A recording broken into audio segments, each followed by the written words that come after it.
Assalamualaikum warahmatullahi wabarakatuh. Halo Sobat Literasi, ketemu lagi sama aku Charwani Ali. Dan ya, sesuai dengan judul dan juga thumbnail yang ada, topik video kali ini aku bakalan kembali mengangkat sebuah topik yang mungkin sebagian orang menilai bahwa topik ini tuh kayak nggak terlalu penting gitu. Karena ya secara fakta di Indonesia, topik perihal minat baca di Indonesia itu kayak ya memang faktanya secara berdasarkan survei UNESCO juga seperti itu gitu. Dan secara penerapan di masyarakat Indonesianya untuk beberapa daerah juga seperti itu gitu. Jadi ini topik sebenarnya meskipun sebagian besar dianggap kurang menarik, tapi ini sangat menarik banget karena kayak kenapa bisa seperti itu gitu. Oke. Tapi bedanya Sobat Literasi, kali ini aku nggak akan sendirian lagi untuk membahas minat baca di Indonesia ya. Karena meskipun Sobat Literasi udah pernah nonton sebelumnya kalau aku sempat mengundang seorang duta baca dengan topik yang sama, tapi kali ini aku bakalan mengundang narasumber yang berbeda dengan topik yang sama, yaitu halo. Halo. Oke. Perkenalkan, ini gimana kameranya? Ya. Di sini ya. Oke. Oh ya, halo. Boleh kenalin dulu namanya siapa nih? Boleh, perkenalkan, nama saya Ujang Supriyatna. Saya sebagai sobat literasi di penerbit Adab. Betul. Dan minat saya itu di buku-buku, hampir semua jenis buku saya minati, dan memang saya gemar membaca. Oke. Gitu, begitu Kang Ali. Cocok banget, betul ya. Jadi namanya adalah Kang Ujang, dipanggilnya Kang Ujang aja. Kang Ujang aja. Biasa. Kayaknya enak dipanggil Kang Ujang. Oke. Iya. Jadi Sobat Literasi, sekali lagi meskipun topik yang kita angkat ini masih dengan, jadi ini nih Kang Ujang ya, kita sebenarnya itu udah pernah ngangkat topik ini, jadi mengenai rendahnya minat baca di Indonesia gitu. Dan sebelumnya kita juga mengundang seorang duta baca juga yang berasal dari Kabupaten Indramayu gitu. Dan bagus gitu, menarik pendapatnya, dan apa ya, maksudnya tuh emang ada beberapa alasan gitu.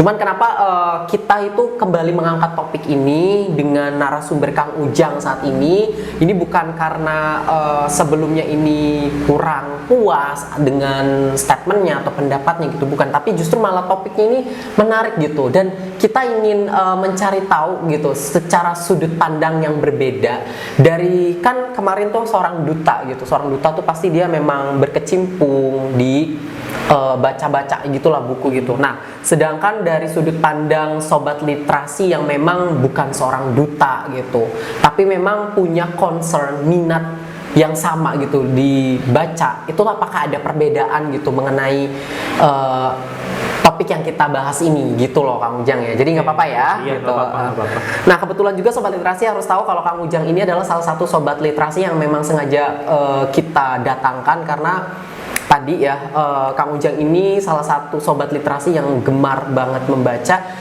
semua buku. Hampir semua jenis buku. Semua jenis buku. Tapi ada nggak sih buku-buku yang kayak memang harus banget, itu yang harus aku baca gitu?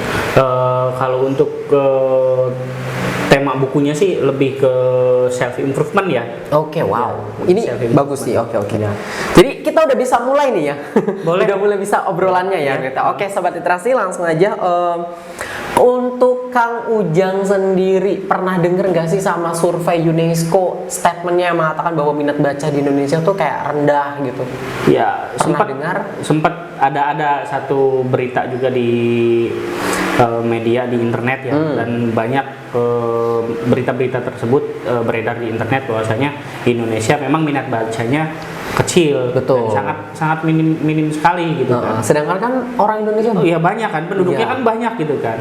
Dan memang untuk warga Indonesia, masyarakat Indonesia kan banyak latar belakangnya juga gitu kan. Sebenarnya sangat banyak tema yang bisa diangkat di Indonesia sendiri tentunya, karena berbagai macam suku, bangsa, bahasa juga, betul. Gitu. Jadi ketika banyak penulis yang memang tersebar di seluruh Indonesia itu menerbitkan bukunya, khususnya di penerbit Adab kan gitu. Dan banyak bukunya yang memang sudah bestseller tentunya. Dan itu perlu kita gali kembali bahwasanya buku-buku dan tema-tema buku ini bisa banyak tersebar di Indonesia juga agar lebih banyak termasuk khususnya saya sebagai kaum milenial ya. Nah kalau yang kemarin kan itu lebih ke Gen Z-nya kan, gitu. ke Gen Z gitu. Nah kalau saya sendiri memang untuk kaum milenial yang memang lahir di tahun 90-an dan dulu sama sekali belum menyentuh teknologi gitu. Belum menyentuh teknologi, tetapi minat bacanya agak sedikit bagus lah gitu. Dulu nih Ya gitu. dulu, Oke. dulu. Nah untuk sekarang padahal dengan mudahnya kita mengakses semua hal di internet, khususnya entah itu artikel atau memang buku-buku yang tersebar dalam bentuk PDF itu kan kita bisa dapatkan di internet juga. Betul. Lebih mudah sebenarnya. Tapi kenapa kok Minat minatnya bacanya minim turun, gitu, gitu, turun betul. gitu kan. Sangat prihatin lah gitu. Untuk kaum milenial seperti saya ini ya marilah kepada sobat-sobat literasi, khususnya sobat literasi di penerbit adab agar bisa meningkatkan kembali nih minat bacanya. Untuk apa sih membaca? Untuk membuka kembali jendela dunia yang kiranya bisa menjadi panduan untuk kita dalam menjalani kehidupan kita sehari-hari. Iya betul. Oke. Aduh, di awal ini udah ini ya langsung tak gitu. Oke. Bagus sih, tapi berarti secara tidak langsung nih Kang Ujang sendiri setuju gitu dengan adanya survei dari UNESCO yang mengatakan bahwa minat baca di Indonesia itu rendah gitu. Setuju atau tidak? Meskipun memang maaf ya, disclaimer itu survei tahun 2016 kalau nggak salah. Itu udah lama banget Udah gitu. lama. Setuju tidak? Persentase ya, ya 60-70% lah. Saya setuju. Soalnya terkait teknologi yang sekarang kita miliki, gadget atau itu smartphone yang memang memudahkan kita untuk mencari informasi-informasi yang sangat mudah dimudahkan gitu ya. Malahan kaum Gen Z sekarang ini bukan ke minat baca malah lebih ke arahnya itu ke game ya. Iya. Game jadinya karena teknologinya kan mudah ya gitu. Jadi minat bacanya berkurang karena adanya teknologi tersebut tuh. Oke. Tapi ini ya, karena kita tadi sempat menyinggung soal generasi gitu ya kan. Sebenarnya dari ibaratnya kan Kang Ujang di sini juga mewakili generasi milenial ya, gitu ya. Statement dari Kang Ujang sebelumnya kan mengatakan bahwa minat baca antara generasinya pada saat itu dengan yang sekarang itu kayak berbeda gitu. Nah itu bisa dibuktikan dengan apa gitu? Maksudnya kan kalau sekarang kan mungkin bisa ada beberapa data-data, bahkan UNESCO pun pada saat itu merilis nih gitu ada. Nah itu yang jadi acuan kenapa Kang Ujang bisa berstatement bahwa dulu lebih banyak kok minat bacanya gitu. Itu dari mana? Nah, acuannya sendiri itu ada beberapa majalah ya. Kalau dulu ya, dulu kan lebih condongnya ke majalah gitu. Dan ada kalau mau nostalgia lebih ke komik, khususnya itu komik karangannya dari Tatang S dulu. Kalau kaum milenial pasti tahu.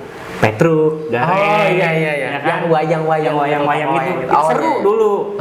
Seru hanya hanya dengan memiliki satu komik aja itu bisa pinjam sama teman-teman yang lain dulu. Oke, berarti teknologi menurut Kang Ujang itu ikut andil nggak sih perihal minat bacanya seseorang gitu?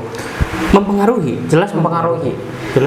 Kenapa? Padahal teknologi itu kan dia mempermudah ya, maksudnya dengan adanya teknologi itu kan beberapa artikel-artikel atau jurnal-jurnal yang mungkin kayak ada beberapa akses yang sulit untuk diakses, itu kan dengan adanya internet, teknologi itu kan mempermudah gitu.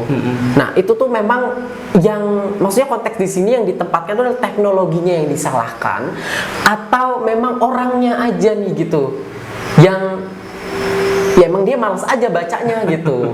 Itu menurut Kang Ujang gimana?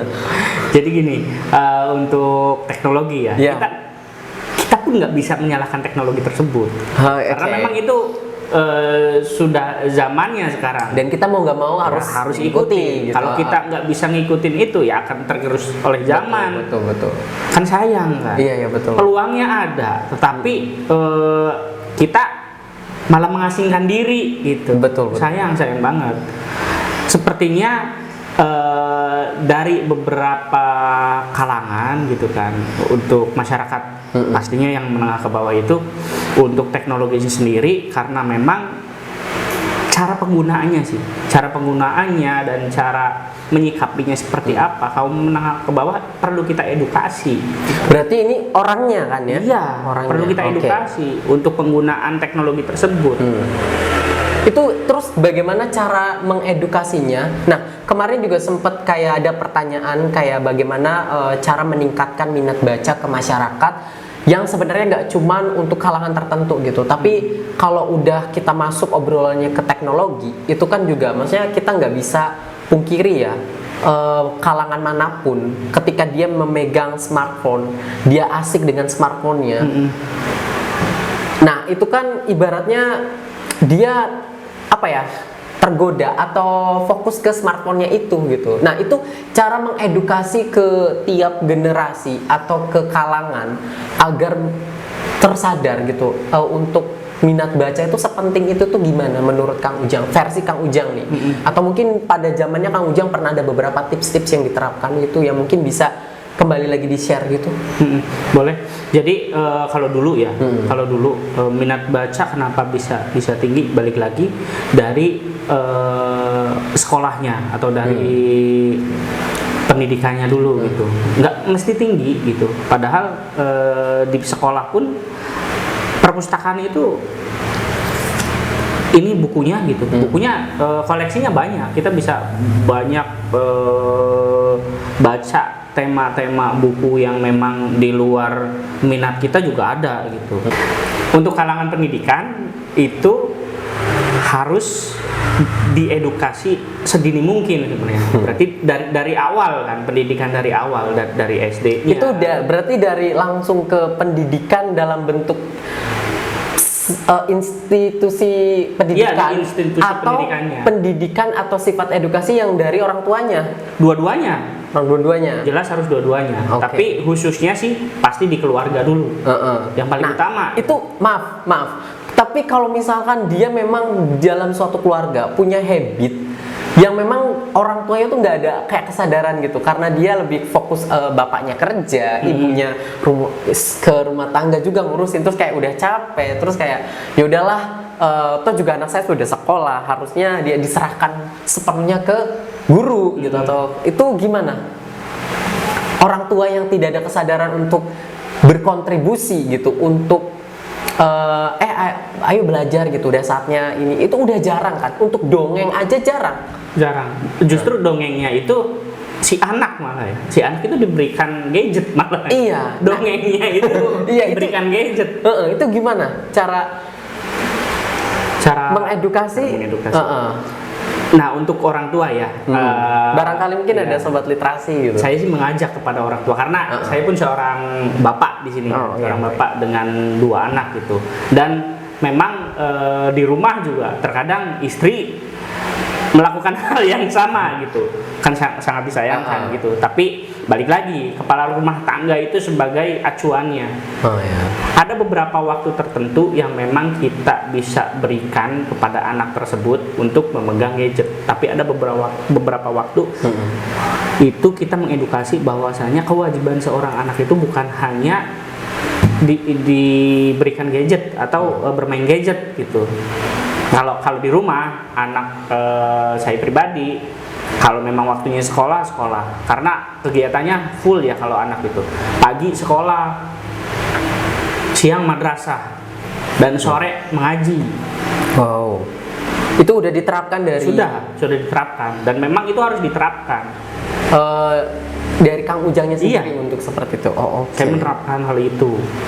Oke, ini kita agak sedikit nyinggung soal gadgetnya tadi ya, karena kita juga masih bahas teknologi ini yang memang kita tidak boleh sepenuhnya memang menyalahkan teknologinya, tapi teknologi itu juga salah satu pengaruh kontribusi banyak banget orang yang pada akhirnya tuh kayak malas membaca karena ya udah gitu. Nah sekarang pertanyaannya, bolehkah atau setujukah menurut Kang Ujang ketika ada pembahasan topik kayak gini terus ada yang kayak berkomentar bahwa ya udah kalau gitu kenapa kita nggak belajar aja melalui gadget? Boleh atau tidak? Boleh. Nah, menurut Kang Ujang itu ada dampaknya nggak sih? Maksudnya tuh dari berbagai sisi gitu. Mungkin ada kelebihannya kalau ketika kita membaca buku secara fisik atau di gadget itu apa gitu. Menurut Kang Ujang gimana? Kalau gadget itu memang kita harus batasi waktunya, waktu pemakaiannya ya. Karena memang ada beberapa dan mungkin kebanyakan gadget itu ada radiasi kan, entah itu radiasi ke otak atau radiasi ke mata, dan itu akan mengganggu kesehatan si anak tersebut. Makanya kita harus batasi waktunya. Tapi boleh tuh belajar? Boleh. Pendidikan menggunakan gadget atau smartphone itu diperbolehkan, tetapi kita harus tahu batasan-batasan waktunya. Entah apakah jaraknya atau waktunya kita batasi, kan gitu. Dan memang kalau untuk buku fisik sendiri sangat bagus sekali. Untuk Kang Ujang sendiri sih lebih kayak merekomendasikan ke tipe orang yang harusnya membaca secara buku di fisik atau bebas di mana aja sih gitu. Yang penting membaca. Kalau saya sih lebih suka buku yang fisik ya. Fisik. Kenapa? Karena memang ada feel tersendiri dibanding dengan di gadget. Feel-nya lebih dapat ketika kita membacanya. Dan kalau di smartphone sendiri karena banyak sumber gitu kan, terkadang file tersebut atau file yang memang file PDF bukunya kadang hilang. Iya. Kadang hilang, harus dicari lagi di mana foldernya, kan gitu. Kadang nggak lengkap juga. Kadang nggak lengkap kan gitu. Berarti kalau Kang Ujang sendiri lebih merekomendasikan untuk membaca buku secara fisik. Nah, kondisinya nih Kang Ujang ya, kita kan sudah tahu nih ya sobat literasi yang ada di rumah juga bahwa salah satu adanya survei itu adalah kurang minatnya membaca, dan fakta yang ada banyak banget sekarang tuh udah kayak males gitu loh membaca langsung di buku, karena selain dia harus membawa bukunya itu menambah beban di tangan, tas gitu. Itu gimana menyikapinya menurut Kang Ujang? Merekomendasikan untuk membaca buku secara di fisik, tapi fakta yang ada banyak banget orang Indonesia yang kayak udah malas baca buku secara fisik gitu. Meski memang nggak semua ya, tapi sebagian besar ada yang seperti itu gitu. Oke, jadi untuk terkait buku fisik ya, kalau buku fisik sendiri memang kita ada space yang harus kita berikan kepada buku fisik tersebut, berbanding terbalik dengan buku yang non fisik atau PDF ya, kalau atau PDF. Dan memang banyak sih sebenarnya kalau di platform-platform tertentu di internet seperti entah itu Gramedia Digital atau apa gitu kan, banyak kan, banyak sekali. Itu bisa mengurangi space kita gitu untuk penyimpanan atau storage-nya kan gitu. Tetapi karena memang beberapa kalangan juga tidak terlalu paham dengan adanya platform tersebut, makanya kalau saya pribadi menyarankan ya buku fisik solusinya gitu. Buku fisik, mau nggak mau itu meskipun kelebihan buku fisik dengan e-book apa sih Kang? Menurut Kang Ujang, apa yang membedakan atau sesuatu hal yang tidak ada di buku fisik tapi tidak ada juga di e-book? Itu apa? Kalau di buku fisik itu kita benar-benar memilikinya loh gitu. Kita benar-benar memiliki, memang harus ada space untuk penyimpanannya gitu, entah di rumah, di kamar, pribadi gitu ya. Pribadi kan gitu. Tetapi untuk bukunya ini seakan-akan kita ini memilikinya dalam bentuk fisik gitu. Kita pegang, kita lihat. Itu bentuknya ada. Nah, kalau untuk e-book sendiri kan kita nggak memiliki secara fisik gitu. Cuman memang memudahkan karena dengan adanya teknologi. Tapi kan balik lagi bahwasanya untuk masyarakat Indonesia sendiri itu ada beberapa yang familiar dengan platform tersebut dan ada beberapa yang memang belum familiar. Makanya kewajiban untuk kita di sini sobat literasi khususnya semuanya itu bisa mengedukasi masyarakat yang memang belum memahami platform-platform tersebut. Oke, Gitu. baik. Oke, luar biasa banget nih Kang Ujang ya pertanyaannya. Berasa kayak Kang Ujang diserang gitu ya dengan berbagai pertanyaan gitu. Dan oke, ini pertanyaan yang berikutnya menurut Kang Ujang, e-book atau baca-bacaan yang berasal dari internet gitu ya, atau yang bukan dari buku fisik lah gitu, itu turut mempengaruhi minat baca seseorang nggak sih menurut Kang Ujang gitu? Minat bacanya naik atau turun? Maksudnya tuh itu turut ikut serta apa enggak sebenarnya? Karena kalau di internet kan, di HP kan, biasanya dia kayak cuman sekilas aja tuh ada berita misalkan headline apa gitu. Oh menarik nih, terus kayak ya udah. Karena kita tahu kan kalau netizen Indonesia itu kan dia untuk membaca mencari informasi tuh kayak nggak seminat itu, tapi hanya berdasarkan percaya dari berita-berita yang kayak singkat, terus baru judulnya aja udah heboh gitu. Yang dibaca itu headline-nya aja. Jadi dia tidak sampai sampai full dibaca. Iya gitu. Iya. Nah itu menurut Kang Ujang itu mempengaruhi nggak sih? Karena maksudnya ketika jawab dulu deh Kang Ujang. Jadi waktu itu saya pernah mengikuti salah satu media mainstream yang ada di daerah Jawa Barat. Saya tidak sebutkan namanya, tapi saya mengikuti pelatihannya. Saya mengikuti pelatihan menulis jurnalistik waktu itu. Sempat mengikuti. Jadi produksi artikel-artikel tersebut kita tulis untuk memaksimalkan SEO yang ada di Google sebenarnya. Kalau jurnalistik ya, tulisan jurnalistik yang di media-media mainstream sekarang nih, itu lebih kepada agar copywritingnya meningkatkan banyak SEO di Google, kliknya ya, agar masuk di 10 besar, 100 besar gitu. Seperti itu. Sekarang nih. Jadi lebih ke arah popularitas jatuhnya. Jadi kualitasnya justru yang agak sedikit menurun tulisan-tulisannya. Tetapi sumbernya jelas. Sumbernya harus jelas. Tapi yang penting yang jadi target utama adalah yang penting orang nih stop dulu, terpancing dulu dengan headline. Iya, dengan headline-nya. Karena tuntutan yang penting bagus nih di SEO atau gitu. SEO di Google-nya dulu. Seperti itu. Jadi pernah saya ikuti pelatihannya pun. Terus balik lagi ke pertanyaan, menurut Kang Ujang mempengaruhi tidak bahwa hal itu tuh nggak cuma e-book lah ya, tapi kayak seseorang yang hanya saya juga membaca kok gitu, tapi bacanya tuh bukan buku fisik gitu, tapi dari internet yang bahkan dia pun cuma baca headline-nya doang, judulnya aja, viral apa gitu. Nah itu termasuk dia sudah meningkatkan minat bacanya atau tidak? Dan apakah itu mempengaruhi atau tidak? Kalau menurut saya belum ya. Karena yang dibaca headline. Kita tidak tahu sumber headline tersebut dari mana, beritanya seperti apa. Berarti enggak ya? Iya. Enggak termasuk. Berarti untuk seseorang yang bisa dikatakan bahwa ini orang nih punya ideal untuk bisa dikatakan punya minat baca, punya interest terhadap informasi-informasi yang dibaca itu seperti apa? Nah itu tadi interest ya. Minatnya di mana? Interestnya di mana? Apakah hanya sebatas baca headline-nya aja? Kan gitu. Apalagi di media sosial sekarang statusnya seperti apa? Itu kan headline-nya aja. Kita nggak mengetahui dalamnya seperti apa gitu di akun-akun tersebut. Karena itu yang ditakutkan menggiring opini publik jatuhnya.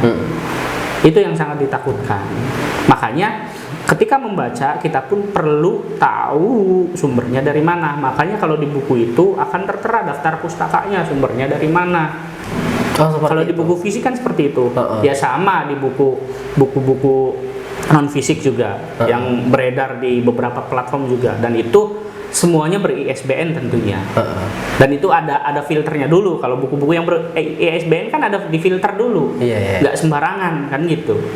Makanya di penerbit adab ini kan sangat bagus sekali karena buku-buku yang diterbitkannya itu semuanya ber-ISBN dan bisa dipertanggungjawabkan. Betul. Baik secara buku fisik maupun buku yang digitalnya. Dan penerbit adab pun hampir di semua platform digitalnya pun ada. Luar biasa. Itu. Iya, betul sekali, betul. Terima kasih Kang Ujang, luar Iya. biasa. Tapi ada beberapa pertanyaan yang secara personal ya. Untuk Kang Ujang sendiri ini adakah aturan yang mengharuskan dalam satu hari atau seminggu itu dalam seminggu lah ya, itu tuh baca buku tuh harus ada jadwalnya, ada apa tidak? Terus kayak berapa lembar atau berapa halaman atau berapa buku yang dibaca? Kalau saya pribadi untuk membaca buku karena memang saya memiliki minat untuk saat ini ya di bidang penjualan gitu. Makanya kemarin pun saya coba ke perpustakaan daerah pun yang saya pinjam itu buku-buku tentang peningkatan penjualan di situ. Atau self improvement gitu? Iya, self improvement juga ada gitu. Dan memang ketika kita membaca, waktunya kita tentukan sendiri atau kita jadwalkan sendiri. Kita mau habiskan buku ini dalam satu hari atau memang kita bagi beberapa hari gitu. Tapi kalau Kang Ujang sendiri ada itunya nggak, schedule bahwa oh ini waktunya baca buku, ada diterapkan? Iya, diterapkan. Biasanya malam. Dan Biasanya dalam malam. satu minggu itu berapa kali atau full? Enggak juga. Satu hari? Karena memang ada beberapa aktivitas yang memang mengganggu aktivitas membacanya gitu. Dalam satu minggu kurang lebih 3-4 kali.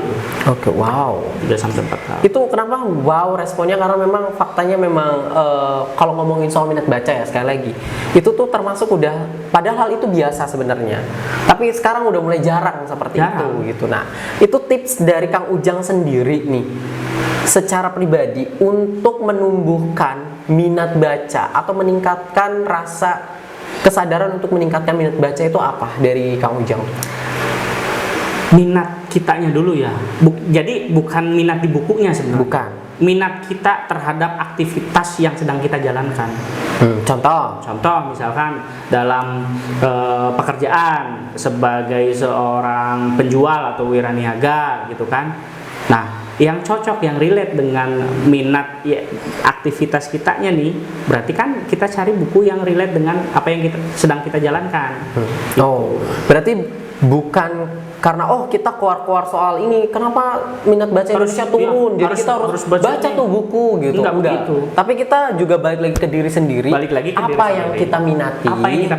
Apa yang sedang kita usahakan dalam aktivitas kita sehari-hari gitu.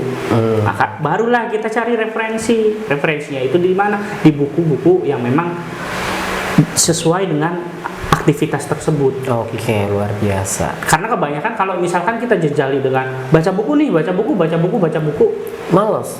Iya dong. Minat orangnya atau minat anak-anaknya kemana dulu, baru kita arahkan. Misal minatnya ke olahraga, otomatis buku-bukunya yang sesuai dengan minatnya. Iya Gitu. sih, setuju. Awalnya itu dulu. Berarti minat dulu nih. Minat perlu digali. Iya, perlu digali itu minat di dalam diri kitanya dulu. Apa sih yang lagi kita cari? Sumber apa sih yang harus kita dapatkan, atau informasi-informasi apa yang bisa menunjang aktivitas kita tersebut? Oke, betul. Ya ujung-ujungnya kan ke membaca jadi. Iya. Ujungnya Tanpa pasti- secara tidak langsung gitu kan. Itu akan menumbuhkan Dan minat kita baca. melatih diri kita melatih diri. Oke. Terus ini nih Kang Ujang ya, kalau Kang Ujang sendiri sih motivasi di dalam diri untuk bisa menerapkan ini kan sebagai seorang sobat literasi yang punya interest ke baca-baca gitu, itu motivasinya tuh dari mana, atau punya role model siapa gitu, atau memang tumbuh muncul sendiri kesadaran sendiri bahwa saya membaca gitu, motivasinya apa? Kalau motivasi pribadi itu berasal dari dalam diri sendiri. Oke. Karena yang pertama memang saya sudah berkeluarga, saya sudah punya anak dan istri gitu. Bagaimana caranya meningkatkan perekonomian keluarga? Motivasinya dari situ. Makanya saya membaca. Saya memerlukan informasi-informasi yang menunjang pekerjaan saya. Balik lagi, motivasinya apa? Meningkatkan perekonomian keluarga. Kalau Kang Ujang, Ya. gitu kan? Ya oke. Berarti kan nggak bisa disamakan dong, karena background orang-orang yang Beda-beda. itu kan berbeda kan gitu. Balik lagi, motivasinya dalam dirinya dulu apa? Memperbaiki ekonomi kah? Atau sekedar mencari informasi-informasi. Iya, atau sedang menjalankan usaha bisnis kan gitu. Awalnya motivasinya kan dari situ, dan mereka akan berinisiatif untuk mencari buku-buku referensi untuk menunjang aktivitasnya atau usahanya di situ. Kalau ada mahasiswa berarti sedang menempuh pendidikan, berarti minatnya ke buku-buku yang sesuai dengan pendidikannya. Betul. Prodinya apa? Berarti orang tersebut atau mahasiswa tersebut mencari yang relate dengan aktivitasnya, yang menunjang aktivitasnya. Nah, itu kalau misalkan case-nya memang pada faktanya itu adalah, misalkan contohnya adalah mahasiswa yang lagi di semester akhir, dia pasti mencari buku referensi untuk menyelesaikan skripsinya lah gitu. Berarti setelah selesai dari kewajibannya, selesai? Tidak juga. Ketika lulus akan mencari pekerjaan kan gitu. Dan ada beberapa mahasiswa juga yang ketika lulus ada ya backgroundnya macam-macam ya. Entah yang pengen jadi tenaga atau pegawai negeri sipil, pengusaha. Ya, ada yang menjadi pengusaha, ada yang mencari kerja kan gitu. Itu kan backgroundnya macam-macam. Motivasinya macam-macam, dan itu memerlukan referensi tentunya. Memerlukan referensi. Betul. Balik lagi, harus mencari buku referensi yang sesuai dengan aktivitasnya atau sebagai penunjang aktivitasnya. Selain minat tadi juga ya. Selain minat. Meski memang juga terdengar mirip, tapi emang agak bedanya di situ sih. Justru itu yang akan meningkatkan minat bacanya. Motivasinya dulu apa? Motivasinya apa? Oke, ini satu pertanyaan lagi ya Kang Ujang ya. Satu pertanyaan, tapi ini di luar dari konteks bahwa Kang Ujang saat ini adalah sebagai seorang yang udah berumah tangga ya. Tapi secara general, alasan kenapa Kang Ujang suka membaca? Kenapa sih suka membaca? Oke, Kang. Wow, luar biasa. Oke, Kang Ujang, barangkali ada tips yang menarik, yang bagus untuk diterapkan sama Sobat Literasi, boleh? Agar meningkatkan minat bacanya ya? Iya, boleh. Kepada Sobat Literasi, baik yang di rumah dan Sobat Literasi yang ada di seluruh Indonesia, untuk meningkatkan minat baca, itu harus balik ke dalam diri kita sendiri, dan kita coba gali motivasinya dulu. Apa yang sedang dikerjakan saat ini oleh Sobat Literasi, entah apakah untuk menunjang pendidikan, menunjang pekerjaan, atau menunjang bisnisnya atau usahanya, kita gali motivasinya di situ. Karena untuk semua aktivitas tersebut kita memerlukan referensi di situ. Dan pentingnya kita membaca buku itu untuk menunjang aktivitas kita, bisnis kita, pekerjaan kita, maupun pendidikan kita. Yang terpenting adalah gali dulu motivasinya, itu yang akan meningkatkan minat baca Sobat Literasi khususnya. Terima kasih. Oke, luar biasa Kang Ujang. Sebelumnya terima kasih untuk tipsnya, caranya, dan juga opininya, sharingnya gitu. Karena mewakili banget untuk khususnya generasi milenial juga ya. Dan juga mungkin ini sebenarnya nggak cuma sekedar untuk generasi milenial, tapi memang ini dijadikan bahan nostalgia juga, bahwa sebelum Gen Z ada nih generasi sebelumnya yang sudah pernah menerapkan hal ini gitu, terutama untuk meningkatkan minat baca, dan itu adalah bagus untuk diterapkan karena ada beberapa hal yang memang mau gimana pun perkembangan zamannya, tetap untuk mendapatkan ilmu dari membaca itu diperlukan gitu ya.